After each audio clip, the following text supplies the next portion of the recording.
pesticide and virus. Right. There was a woman out of Key West. Named Mila de Mer, okay. and she collected 3,000 signatures to try to shut down Oxitec, which is a GMO mosquito manufacturing plant in Marathon Key. I don't know if you know this story or not, but she went to D.C. to meet with the EPA in like probably 2017 or 18 again, and she was found dead in her hotel room in a pool. Somebody drowned her or something, right? So when I found that dichotomy of pesticide and virus, I immediately went to something popped up in a Google search, and it took me to something called a Hegelian dialectic. Yes. Okay. Oh, and that all perfectly combines with everything that we're seeing right now. I know. Perfect. And you're laying it out there, and most people don't know this, Allie. But from the Hegelian dialectic, a guy out of Stanford in the early 70s was speaking about this at the Hoover Institute because that dialectic was used by the Rothschild and the Rockefeller to control finances. Okay. Right? So from a financial investment standpoint, you're building a divide, a juxtaposition, which is what's been happening now here in a few decades, right? Coming to a boiling to a head. They changed our focus from being a liberty-centered, a freedom-centered, self-sufficient-centered, self-author, whatever it is, sovereignty, self-accountability, to economic. Yeah. And Sutton is his name. Anthony Sutton wrote the book called The Federal Reserve Conspiracy. Yes. Now, the word, like you're saying, weaponization of vocabulary, the word conspiracy doesn't mean fiction. No. It means fact, but you're unable to prove it because you're not privy to the fact. The information.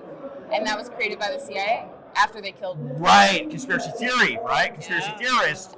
Those that were questioning what was going on with JFK. Yeah. So, but the conspiracy is hiding behind the veil of something that's not even federal, but it's used the name to disguise. Which is interesting because if you can go to federal prison for a crime of conspiracy. Right, sure. And so but the theory is don't touch the theory. So where's our camera? Okay, so then Allie, we're getting into right. So then we're getting into through Sutton, and I'll start asking. By the way, ladies and gentlemen, Allie Legge with Moms for America. Yes. And we're going to be getting into what Allie's doing in a little bit, but thanks for joining. And let me just say this. Let me just say this. Let me just say that, and trying to recollect my thought here. The conspiracy. I've totally lost my thought. So hopefully it'll come back. But let's get more into we'll get more into the banking fraud that's manipulating the U.S. government and Constitution in a moment. So first, please introduce yourself, Allie, and tell listeners who you are. Sure. So I'm Allie Legge. I am national director for Moms for America. National director? Yes, one of the national directors for Moms for America. I do civic engagement. And so what I do personally is I teach families how to advocate for themselves by learning the proper role of government and the proper role and responsibilities of those that serve in government and those that are hired at the administrative level in order for you to lobby for them effectively, to build relationships with them, in order to push positive legislation that positively affects your community. Because if you don't build those relationships with them, they have relationships with lobbyists, their donors, and corporations. And those who are, if they're not accountable to us, we the people, they're accountable to them. And we need to change that. Okay, so the background on Moms for America is what? We've been around for about 20 years. Oh, wow. But we kind of blew up over the last few years, ever since COVID and our government losing its mind and its constitutional fortitude. So we're in this fight to save America.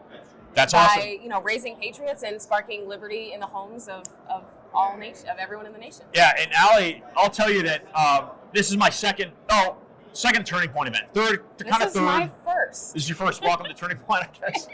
And speaking of Charlie Kirk, so I had this guy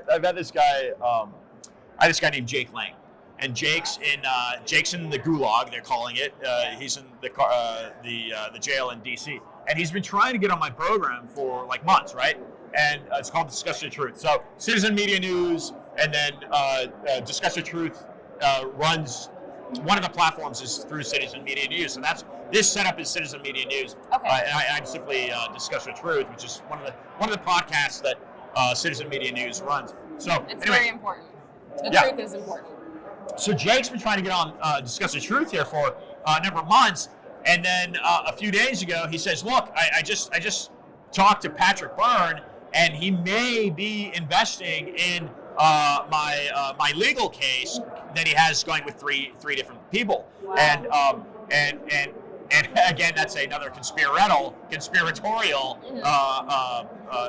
case. But now the Supreme Court, SCOTUS, is going to listen to his case. Wow. So I'm literally looking at Fox News and I see his name listed in an article about this case, and SCOTUS picking it up, and I'm like, Jake, let's do something. So that's great. So I'm like, I'm also doing an event in February, and putting an event together in February, and I've got this a phone call, 2-hour phone call about child trafficking. Okay, because one of the people at the event, one of the ranchers has a Sinaloa cartel that's like invaded his ranch, 50,000 acres. Okay, and so I'm talking about this, and then Jake, I get off to do the podcast with Jake, and Jake doesn't show up, and Jake says, "Oh, I'm sorry, I missed the podcast. I was on with Charlie Kirk." Wow. So speaking of Turning Point, right? So anyway, so his name's Jake Lang. But so Allie, of my second Turning Point event, I've done a lot of events with Clay Clark and Reawaken Tour. Yes. Okay. Yes. And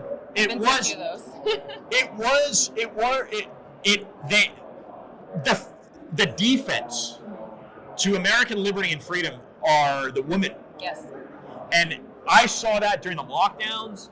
These women, and that's why I asked you about Emily, because she's one of the mama bears for Iowa. Yep. These people, these women, they are fiercer and stronger and more.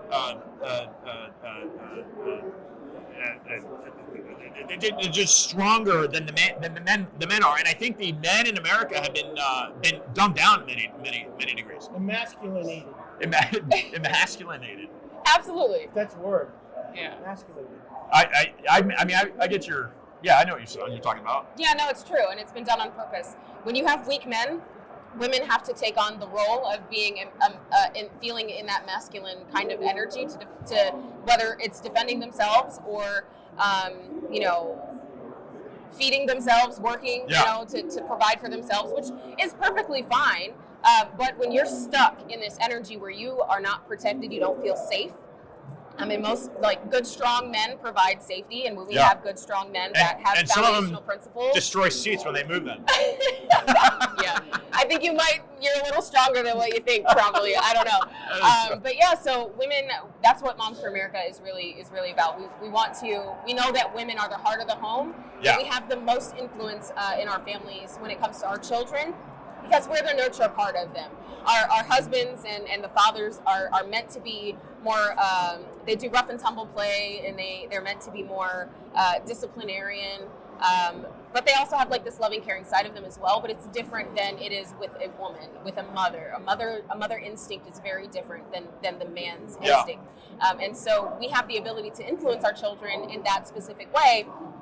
And that's been shown through history. So, for example, I don't remember what year it was, but in Hawaii there was a queen that was there who outlawed the hula, and the hula was something that was very unique to them. Right? It's a dance, but it's also language.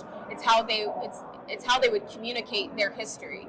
And she outlawed it because it was she thought it was demonic or not of godly. It's not godly, and so. There was a king that came after her who traveled the world and saw other countries have this cultural thing that they did whenever he would come to visit. And he came back to Hawaii and looked at his royal court and said, well, what do we have here that we can showcase to people that come visit? And he's like, well, we used to have the hula, but it was outlawed. And he's like, find me everybody that knows the hula. And they went out and they talked to all these, tribe leaders, and nobody knew what the hula was. And they put out like a communication, I guess you would say, to figure out what it was. And all the women and children, the children showed up at court and showed them what the hula was. And they were able to learn the hula because their moms and their grandmothers were teaching them in secret to hold that tradition solid. And so the whole point in that story is that women can change the culture and the trajectory of a country.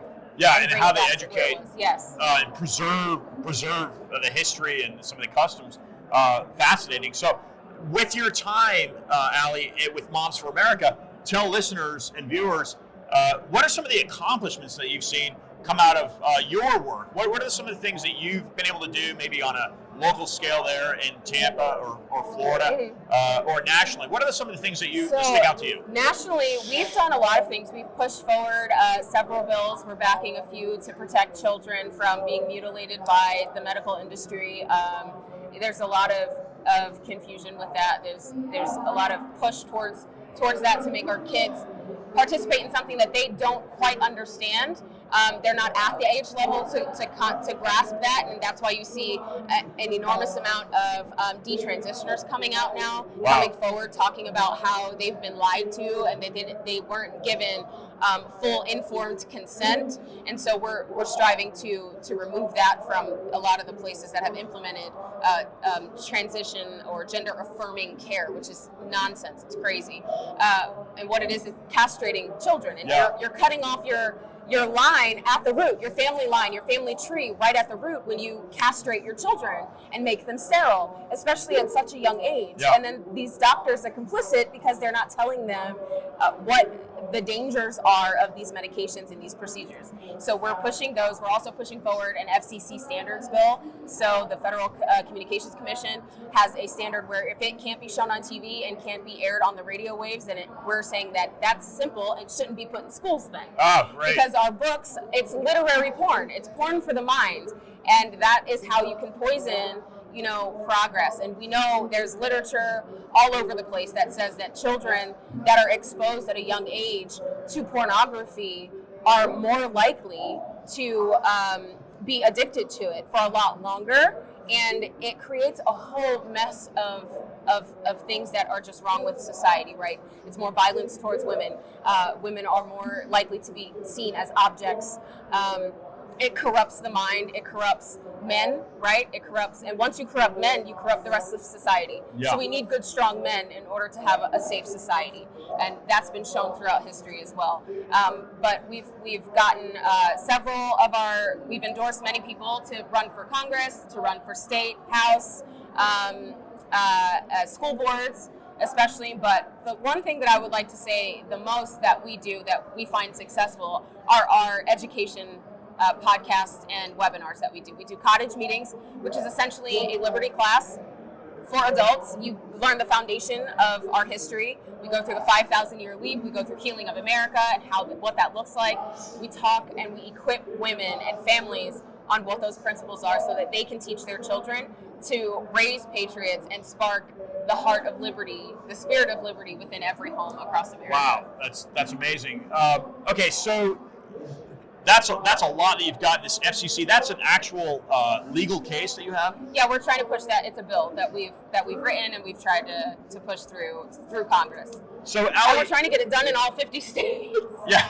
So. And you have Moms for America has a representative in every state, I suspect. Yes, just about. Yep. Not quite yet. Not quite, but just about.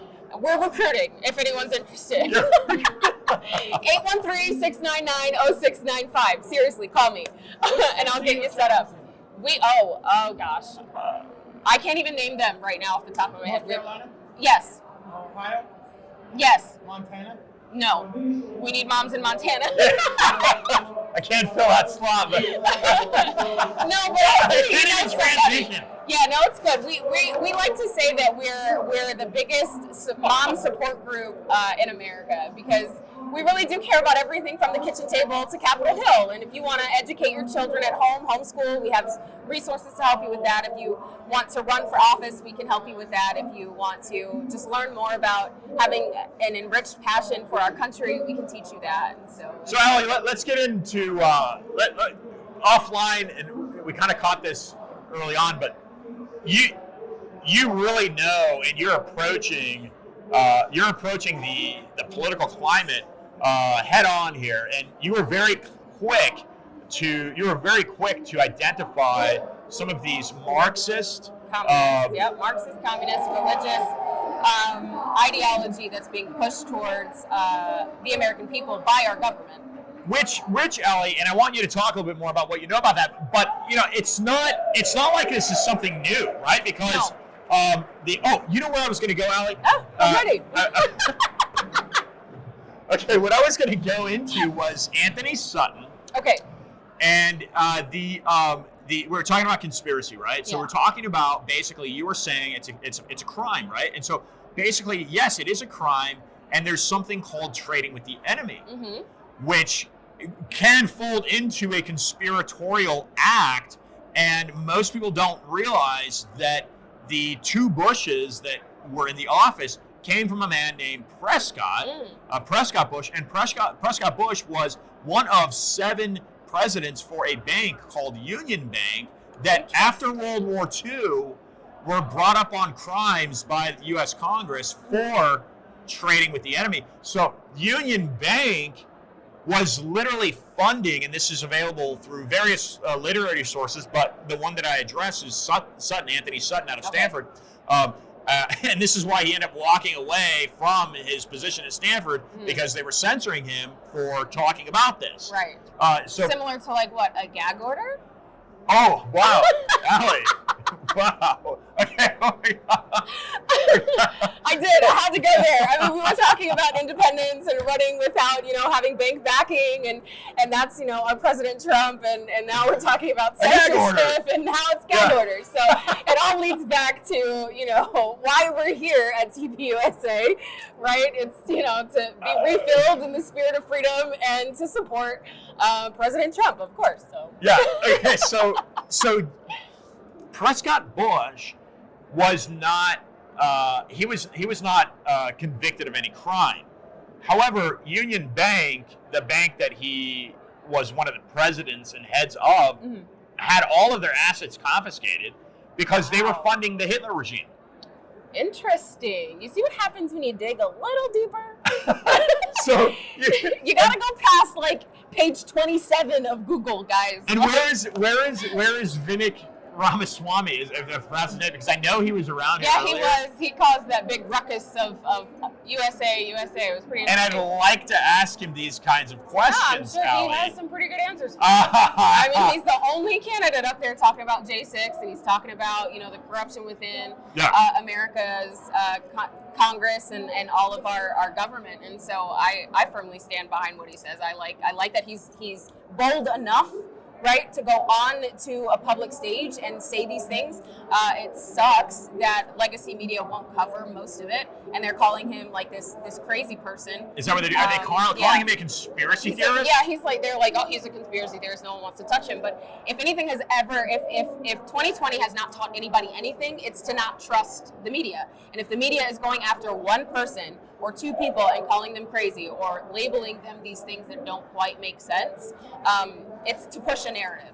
Yeah. And you need to pay attention. Question why. Who benefits the most from having Vivek labeled as a conspiracy theory? Who benefits the most by having Donald Trump indicted with 95 different counts? Who benefits the most? It's not them. The deep state. Right. So therefore, the question becomes, Allie, what's the deep state?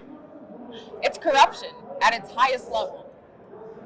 And they are no longer accountable to we the people. And what really upsets me about that is that not only did they take an oath, they raised their right hand, most of them hand on a Bible, right, and said that they will uphold and defend the United States Constitution as it's written, that is the same exact oath that every single veteran and military person has made. Thank you. He's a former helicopter pilot, U.S. Army. Right. Well, thank you for your service, sir. I was also in the military. I was in the Army as well. So that is what upsets me the most, is that you have taken the same oath as our military, and yet you are turning your back on that, and you're not abiding by that. So that makes you derelict in your duty. Wow. Which you can be removed for. Yeah. Without Which question. McCarthy was. Yeah, but now what do we have? We've got Out of 400 and some odd congressmen and women, 310 of them have voted for money over liberty. 435. 435, you're right. Oh. 310. He was just 310 have voted to push money over liberty. And I say that because they extended the FISA. Extend the debt. Yes. Is it the debt ceiling or? Well, no. I mean, that's already been extended. That's already been extended. But they also, when they said yes, they're going to come to your club, and they're going to come because it's election season. They're going to come and they're going to tell you how amazing they had, how amazing they were when they were up in Congress, and how they voted to protect our border and to send money to the border to secure our border, and how they're doing their duty, right? But how can you sit there and say that you're doing your duty when you're still sending over $600 million to Ukraine? You also voted for the taxpayers to fund sex reassignments, right? Through our money. This is our money. Yeah. And we have no say in how our money is being spent. So this is literally taxation without representation. Oh, wow. Okay. Boom. So the more information you know about why we have what we have, and the deeper of an understanding that you have about that, you can see all of the nuances that is going on. And Are you running for office? One day. Good. I ran for school board. Good. I was a little too radical. You're for the sharp. School board. Well, yeah, they don't like that. I like it. Thanks. Thank you. It's really interesting when you start to break it down and you understand it. And that's what the power of education is, right? When educate the child, so goes the soul of the nation. And clearly you can see Legge. Okay, so Sorry. Allie, it's okay. Allie, I'm like, oh look, squirrel. Sorry. let me ask you a question. All right, so I was very fortunate, right, to sit down with these guys. Their booth is up there in the front. Yep. The new federal state of China. If they literally go back into China, they'll be arrested. Yes. And I asked Jay, right? Jay was interviewing me, and I asked Jay. I says 47 presidents, right? One president, Yeah. left office without a deficit. And I asked him, I flipped it, right? I asked him the question. I says, which president do you think that was? And like most people, they think it was Donald Trump. And I says, no. He drove the country further into federal debt, more so than Obama had, and more so than the Bushes had. Yes. So it continues on this cycle that you're addressing that's happening in Congress. But, Allie, do you have any idea who that president was? The only U.S. president that left office without a deficit. Washington? Right, so no, seriously, right? Yeah. I mean, that is It would be Washington. That is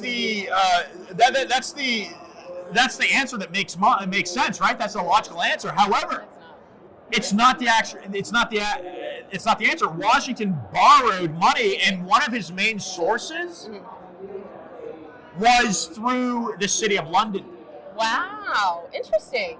See, I didn't know this. That's new information. Learn something new every day. Washington and the Continental Army received their funding primarily through the shares that Washington owned in the Bank of England. That makes sense. Yes. The Bank of England, and in so much, let me just go into this a little bit more with you, Allie, in so much that the first battle flag is your former military. Yeah. The first battle flag that represented that union, so not the various colonies or sects or whatever, but the actual battle flag was flown on the John Paul Jones flown on the USS Alfred by John Paul Jones in the Delaware in 1775, is something called the U.S. Grand Union flag.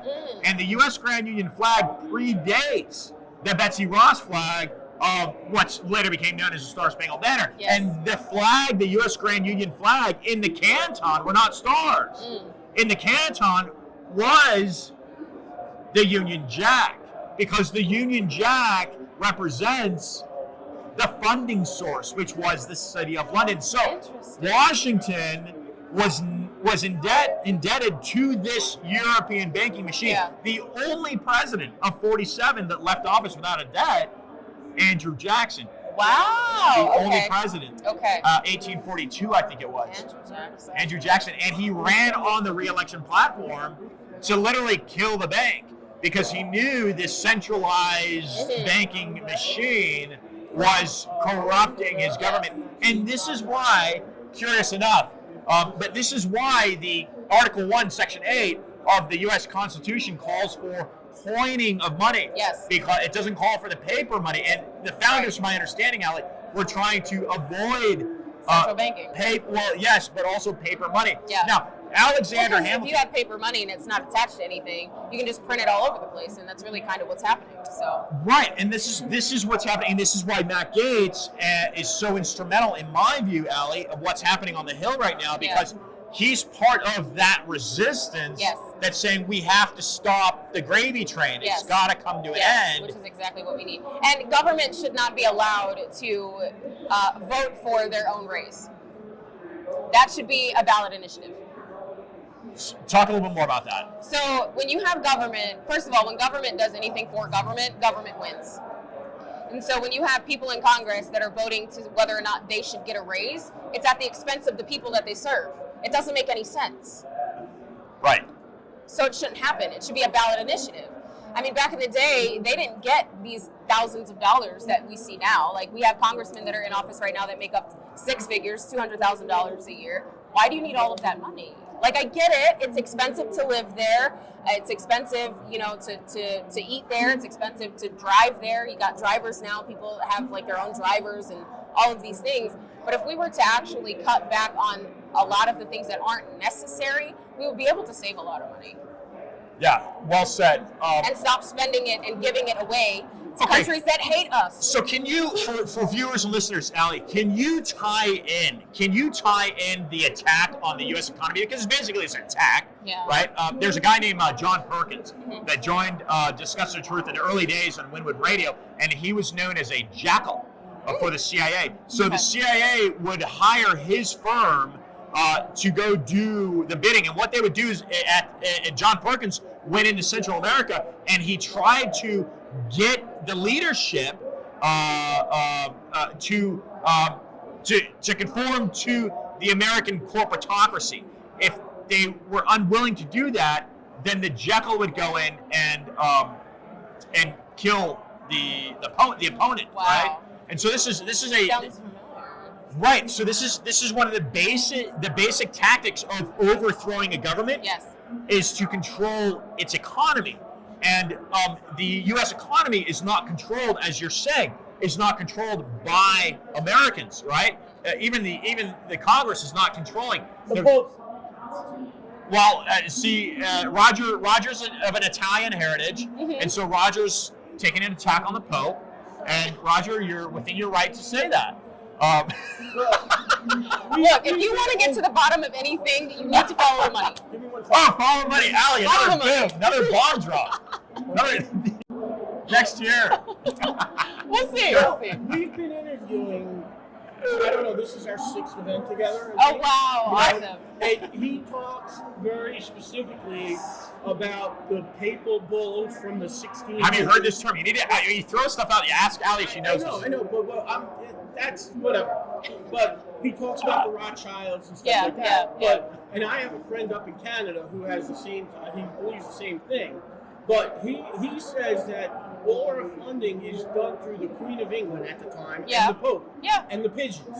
Don't get me started on the pigeons. Oh, Trafalgar Square pigeons? Yeah, the pigeon with the Pope. And every time he starts going down that avenue of discussion, I always go, the Pope, the Pope. That's funny. So allegedly, I mean, Allie, if we go back and let's not get sidetracked from Moms for America, Roger, and talking about religion, but if you go back to the entire basis of the Pope's religion, right? So religion, in one way or the other, is it can be used to to manipulate the masses, right? And so, absolutely, it definitely has been weaponized, and our founders knew that. They knew that the weaponization of government and the use to weaponize religion in order to coerce conformity is what breaks down society, and then you end up being a slave for generations until more people rise up. And so I don't know if you know this, but when they were trying to figure out what our flag or the symbol of America should look like, I believe it was Thomas Jefferson, and I can't remember the other founder of America that assisted him, but they had the idea of Exodus.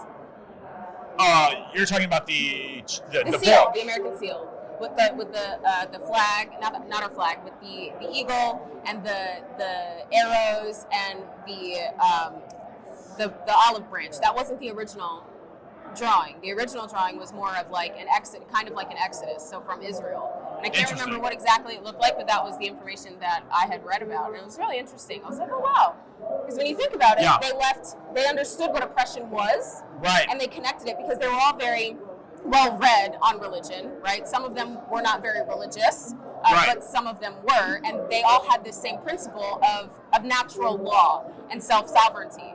And you only get that. Wow, you're very, very bright. Thank you. Yeah. I like to read. Reading is fundamental, y'all. So anyway, so we'll wrap up here, and we'll let Allie have the final moments, and she can talk about Moms for America. But talking about Roger's comment on the Pope, so many of common law is based off of canon law, and the canon law comes from this Rome, right? Which is basically the religious institution. Now, prior to the sailing of Christopher Columbus and this is 1492. So if you go back to I think 1468, there's what's called a papal bull.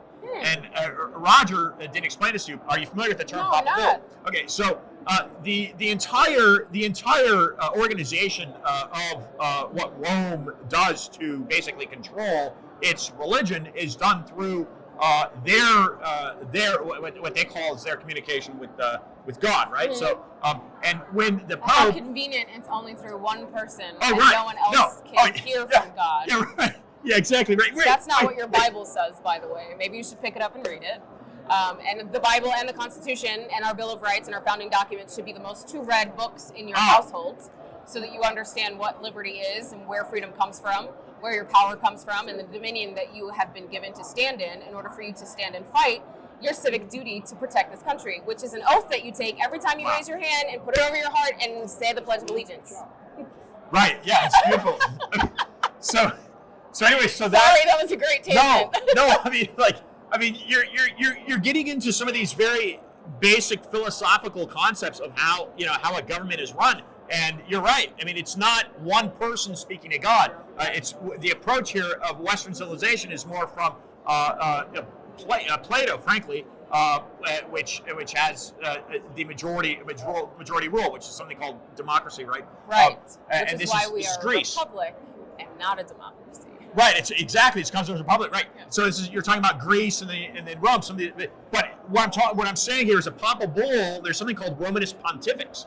And Romanus Pontifex literally gives the Pope, through a papal bull, which is the law, according to God, dominion over the planet. And so many of these laws are based off of that, and that's where Roger's comment comes into play.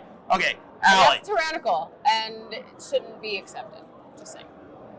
Moms for America, we appreciate you sitting down with us, and I want you to leave. Listeners with some final thoughts, because, ladies and gentlemen, I mean, you're going to be seeing more of this woman. Yeah. She's incredibly witty, incredibly smart, and I support her for whatever political seat if she desires to run for. Congress in Florida. I'm coming for people. Just saying. I'm so tired of this. So I'll tell you guys a little quick story. Yeah. So I got my political start when I saw what was going on in California. So California in about 2017, 2018 was trying to strip away parental rights from medical procedures, vaccinations. The V word. Everyone's so afraid to say that word. but it was medical procedures. And I saw that was what was going on, and I was listening to Judy Mikovits. I was listening to Sherry Tenpenny, and the late, oh my gosh, I can't remember her name at this moment. She passed away a few years ago. She was amazing, amazing doctor. She was so What kind great. of doctor was she? She was an ER, I believe she ran an ER. She was a, she had very long gray hair. She was beautiful. I can't remember her name at the moment. But I was at the house and I was watching all of these rallies that were happening, and these 4 or 5 people were there. In 2017. In 2017, they were talking about it.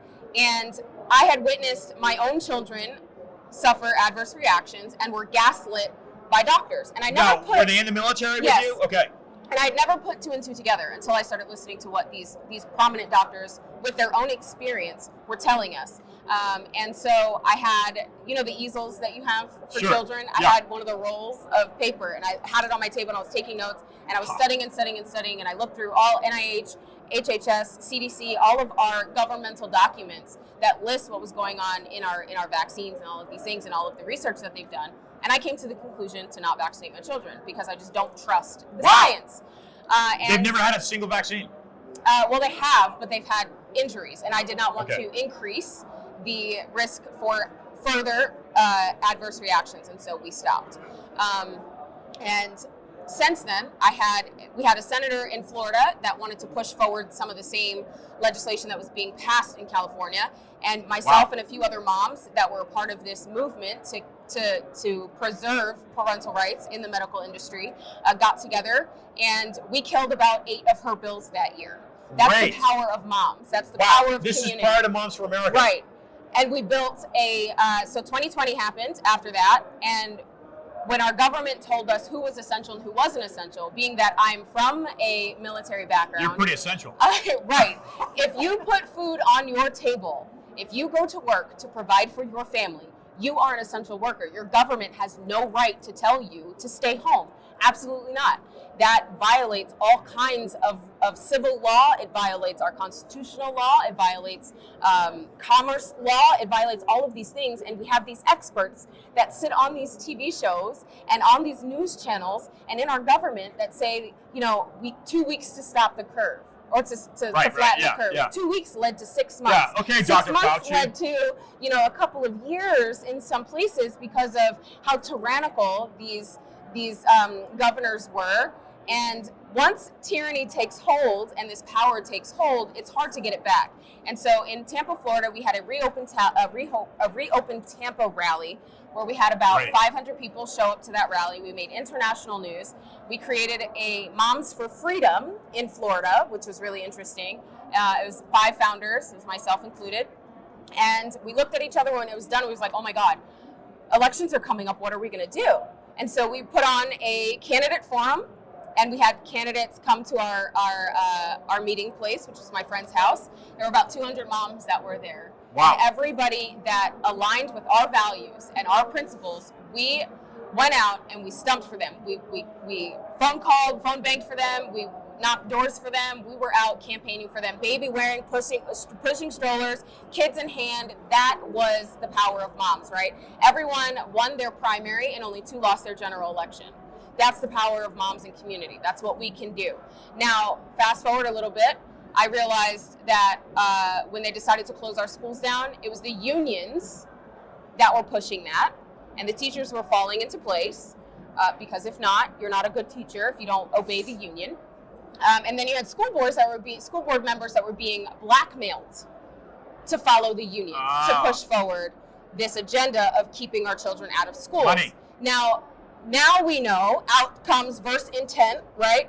We have children now that can't read and write on level from 3rd grade. It's the worst it's ever been. The education gap is the worst it's ever been. For what? Safety. Safety from what? Right. You are in charge of your own safety. You are in charge of your own health and wellness. That's not the government's job or the government's position. And this is how they're able to push forward a lot of the communist, Marxist, religious stuff that they're pushing forward. Because once you can comply to this little tiny thing, anything else they push forward, you're more likely to comply and be willing to submit to. And so I decided to run for office because that was just a mess. That's the school board? Right. I ran for school board because when you close down schools, you close down the opportunities for children. A lot of our children depend on our schools for food. A lot of our children depend on schools for safety. A lot of them depend on our schools, especially if you have special needs children. They depend on those resources in order for them to get the needs that their needs to be met. And that was completely gone out of the window. Nobody was talking about that. And so we gathered moms together to go speak at school board meetings. We ended up getting them to lax on the masks. Terrorist. I know, it's fine. I'll wear it like a badge. I don't care. I've been called worse, actually. So, and while I was running for office, my child was told that the Constitution can be suspended under emergency rule by a history teacher. And that just didn't sit right with me. And I noticed that it wasn't just unique to my child. It happened across the nation, not just in our state or in our county, but it was across the nation.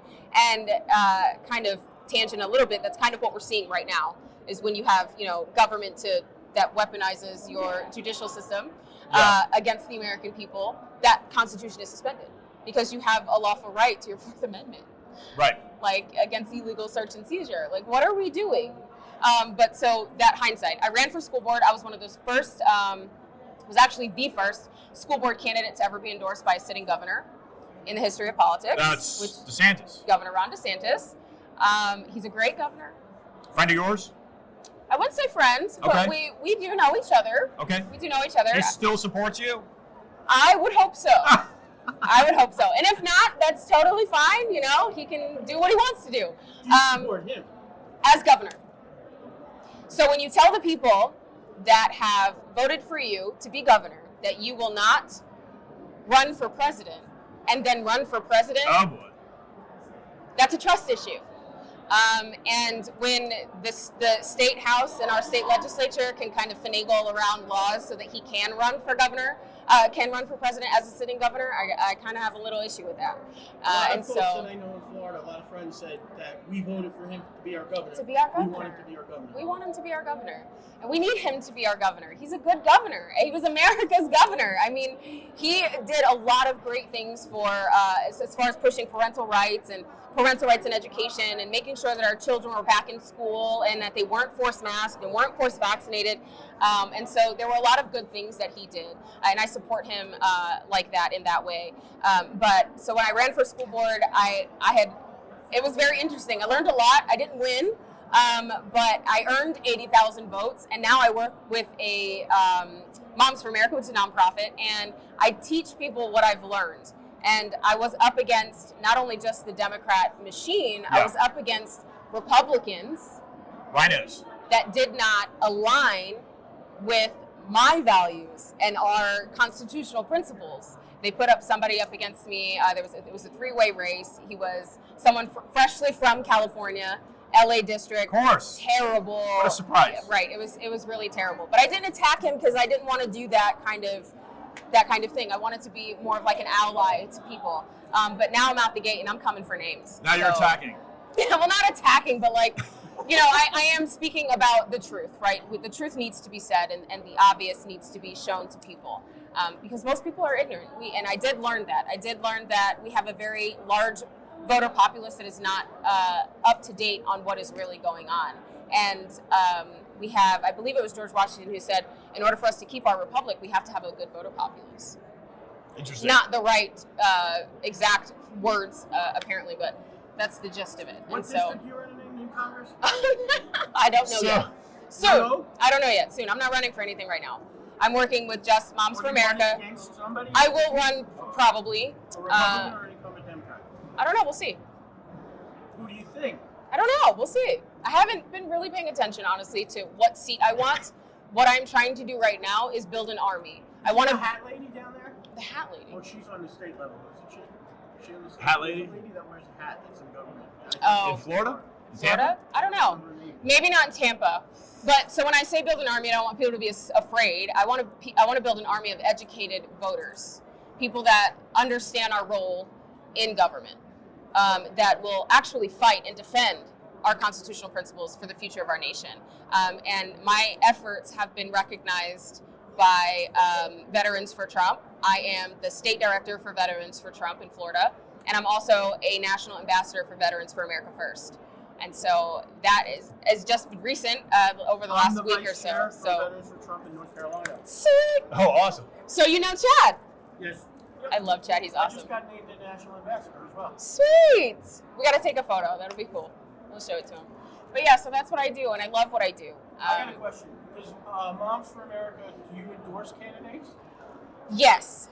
We just don't endorse on this. Our local groups don't endorse, but they can advise us nationally on who to endorse. Who's the biggest candidate you endorse?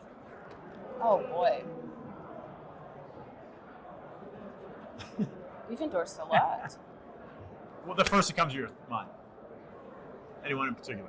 Well, I don't want to say the wrong name. You guys kind of caught me off guard here. No, that's Roger's question. That's Roger's question. Oh man, Journalism. it is cutting edge journalism. I can't even name who it was, who our biggest one would be. But we have won several school boards in several different states, and some county races and some state level races and Congress races. So it's awesome. Let me throw this at you, Ellie. Let me throw this at you. And I know we're going to wrap it up there, but let me throw this at you. Your son, or your daughter, your child. Listen, yeah. Your son, he talked about the history teacher, the Constitution being suspended. So here's the argument. You want to wrap it up here? All right. Here's the argument is that FDR suspended the Constitution in 1941 through something called the War Times Act. And the argument is that never got repealed. So there's a guy on my show named Paul Craig Roberts. Oh, okay. Paul Craig Roberts. And Paul Craig Roberts was an economic advisor in the Reagan administration. And I had him on the show, and I was saying comments like you were saying in regards to the Constitution. He says, Ian, what most Americans don't realize is that that Constitution is no longer existing. No, it's not. It's not. And we haven't properly been teaching it since about 1860. Wow. Which is a long time. But so this is what I would like to say for final thoughts, right? Yeah. Freedom and liberty is not free, and it's not comfortable. In order for you to fight, it requires a certain significant level of sacrifice. And if you're not willing to sacrifice your time, your energy, yourself to preserve our freedom, which is what our founders have done when they signed their name on that document, they knew that they could have been killed. And so that is the kind of constitutional fortitude that we need in order for us to continue to maintain our liberty. And I want to encourage you, as I went to church this morning, the message was to overcome your fear, because we cannot afford this. This is not sustainable. And the amount of people that are afraid to step forward and step into truth and speak truth is quite staggering. And it's really the reason why we have what we have currently. And I would just like to appeal to all of you that are watching is to please do not be afraid, because you know where your help comes from. We already know who wins, and you need to step into your dominion and have some courage, because freedom isn't free and it requires courage. And I know that you all have it, and we have to make sure that we maintain our liberty for the future, because we are the beacon of the world. No other place in the world has what we have. And if we lose it, it's lost everywhere. And I don't know how we come back from it. And we don't lose. No, we don't. So, Allie, thanks for joining Discussions of Truth. What's your website, Allie? Okay, so momsforamerica.us, you can find us. And I already gave my phone number out. You can reach me at 813-699-0695. I am the Director of Moms for America for Civic Engagement. Thank you all so much for joining. We appreciate it. Let's take a photo and I'll send it to